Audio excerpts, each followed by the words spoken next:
So our theme and our time together is focused on this idea of connecting possibilities. Any of you ever played the lottery? Buy a scratch ticket, Powerball, something else? Any of you won the lottery? Right.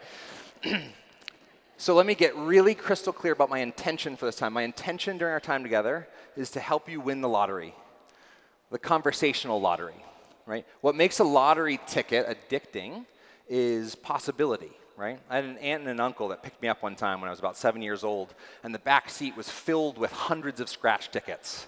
Not going to say they had a problem, but they had a problem.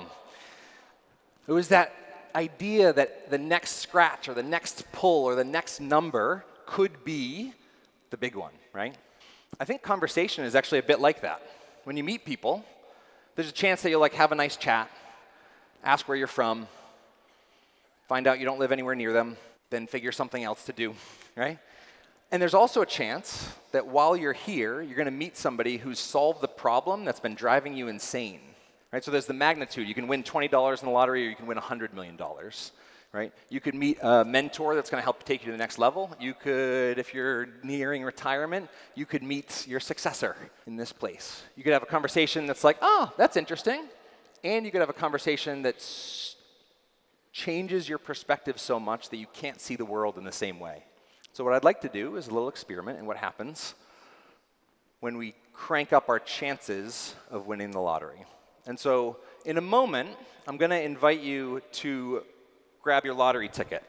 It looked a little bit like this. There was a question on a seat. And before any of you, I know that no introverts go into finance whatsoever, so before you get nervous, just take a deep breath. It's all good. So if you don't have a card like this, find one within arm's reach. In a minute, what I'm going to invite you to do is pair up with somebody and ask the question on your card. Now, some of you, I'm assuming, are like, ooh, new questions, people I haven't met yet. I'm in. And some of you are like, the exit is right there. Okay, right?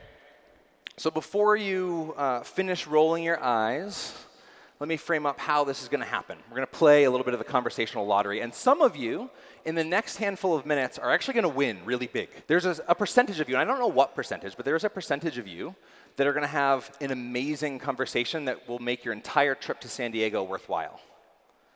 And there are some of you that are going to have some really great chats. There are some of you that are going to win in the future. You're going to meet somebody who you're going to end up maybe going out to dinner with later on, and then they're going to solve that problem that's been keeping you up at night, et cetera, right?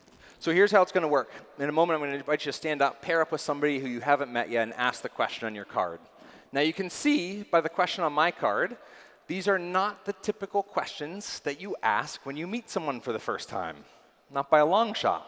And so I want to infuse two very important ways that you have choice in the types of conversations that you're about to have.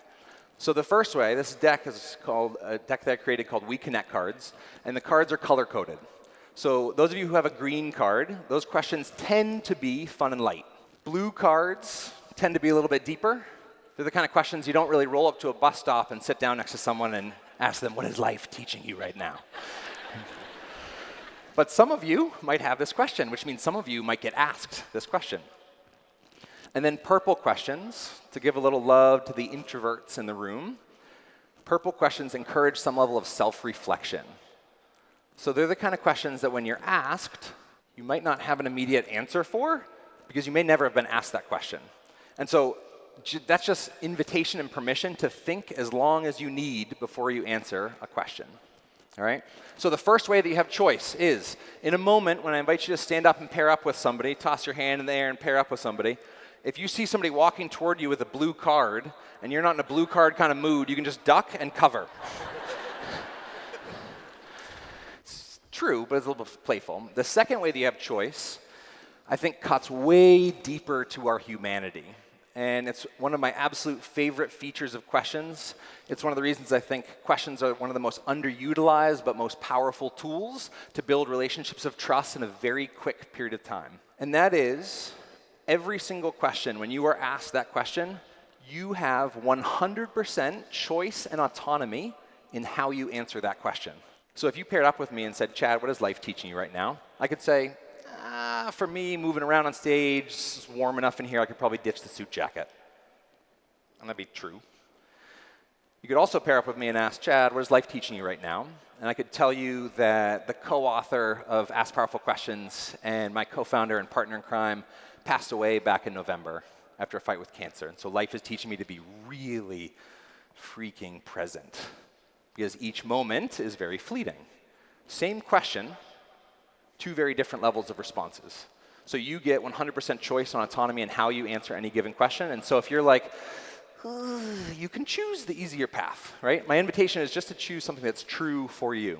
So the way that this is going to work, and some of you are going to come up to me and be like, how are we doing this again? So tune in. The way this is going to work is I'm going to invite you to stand up, fill in the aisle space if you need to, take up some room, pair up with somebody, ask them the question on your card. They'll ask you the question on their card. You'll have that little moment, a little conversation. You will then swap cards, toss your hand in the air, signaling that you're looking for somebody new to pair up with. So you'll have a handful of exchanges, and then I will jump in and interrupt you to add a lens that will help increase the chances that you win the conversational lottery. All right? The way that I'm going to bring you back is by putting my hand on your shoulder and asking you, are you present? And I'm going to invite your response. So let's practice real quick. You ready? You get to say yes, no, maybe so in response. Are you present? Yes. I'm not one of those speakers that's going to make you go louder. That's good enough. Okay. Go ahead and stand up, pair up with somebody who you have not yet met yet, and ask them the question on your card. If you don't have a card because you're standing in the back or something, come to the front and find one, or just use the other person's question.